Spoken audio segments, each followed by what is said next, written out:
একদিন রাসূলুল্লাহ সাল্লাল্লাহু আলাইহি ওয়াসাল্লাম হযরত উবাই ইবনে কাব রাহমাতুল্লাহি আলাইহির কাছে গেলেন এবং বললেন যে, ইয়া উবাই ইবনে কাব, তুমি কি জানো কোরআনের মধ্যে সর্বশ্রেষ্ঠ আয়াত কোনটি? উবাই ইবনে কাব কিন্তু জানেন কোরআনের মধ্যে সর্বশ্রেষ্ঠ আয়াত কোনটি, কিন্তু আমাদের রাসূলুল্লাহ সাল্লাল্লাহু আলাইহি ওয়াসাল্লামের সাহাবীরা এত ইমানদার ছিলেন, তারা এত নম্র ভদ্র ছিলেন, তারা সেই সময় তৎক্ষণাৎ বলেনি ইয়া রাসূলুল্লাহ, কোরআনের মধ্যে সবচেয়ে শ্রেষ্ঠ আয়াত এইটা। তারা কি বলছেন জানেন? সে বলেছে, উবাই ইবনে কাব রাহমাতুল্লাহি আলাইহি বলেন যে, ইয়া রাসূলুল্লাহ, আল্লাহ এবং তার রাসূলই নিশ্চয়ই ভালো জানেন। সুবহানাল্লাহি ওয়া বিহামদিহি। কিন্তু উবাই ইবনে কাব রাহমাতুল্লাহি আলাইহি কিন্তু এটা জানেন কোনটা সর্বশ্রেষ্ঠ আয়াত।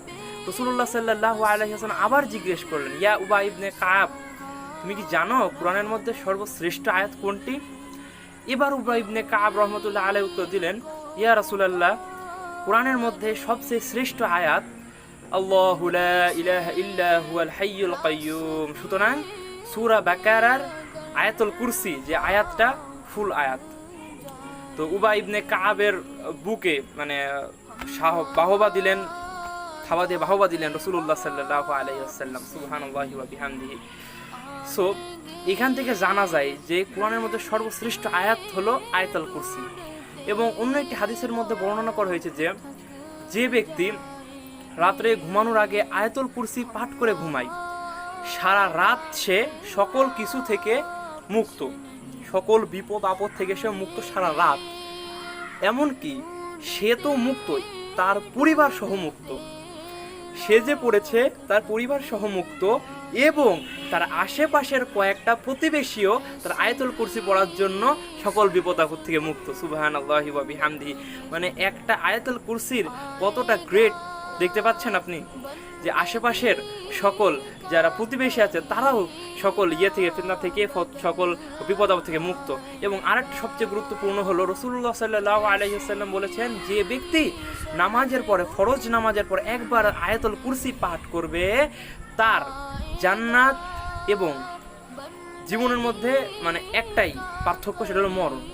মানে কথাটাকে বুঝাতে পারছি? লোকটা মরে না তাই জান্নাতে যায় না, লোকটা মরে না তাই জান্নাতে যায় না। সুবহানাল্লাহি ওয়া বিহামদিহি। তো কি প্রত্যেক ফরজ সালাতের পরে একবার আয়াতুল কুরসি শুদ্ধভাবে যেন আমরা পড়ি।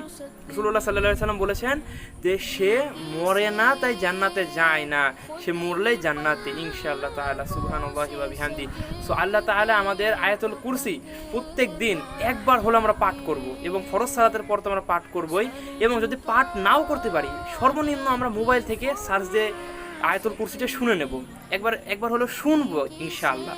সবাই বলি সো আমি একটা হাদিস আজকে শোনাবো। রাসূলুল্লাহ সাল্লাল্লাহু আলাইহি ওয়াসাল্লাম বলেন যে, সাহাবীগণ, আমি কি তোমাদের একটা আমলের কথা বলে দেব, যে আমলের দ্বারা তোমাদের পাপ ঝরে যাবে, মান বেড়ে যাবে, পাপ ঝরে যাবে, মান বেড়ে যাবে।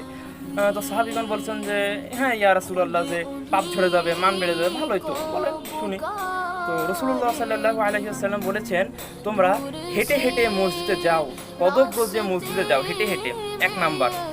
2 নাম্বার, তোমরা উত্তম রূপে ওযু করো, 2 নাম্বার তোমরা উত্তম রূপে ওযু করো। এবং 3 নাম্বার হলো, তোমরা একটা নামাজ পড়ার পর অন্য একটি নামাজ পড়ার জন্য মনের মধ্যে আকাঙ্ক্ষা রাখো। এই যে আকাঙ্ক্ষাটা রাখবা, এই মাঝখানে ততটুকু টাইমে তোমাদের গুনাহ ঝরে যাবে, মান বেড়ে যাবে। সুবহানাল্লাহি ওয়া বিহামদিহি। রাসূলুল্লাহ সাল্লাল্লাহু আলাইহি ওয়াসাল্লাম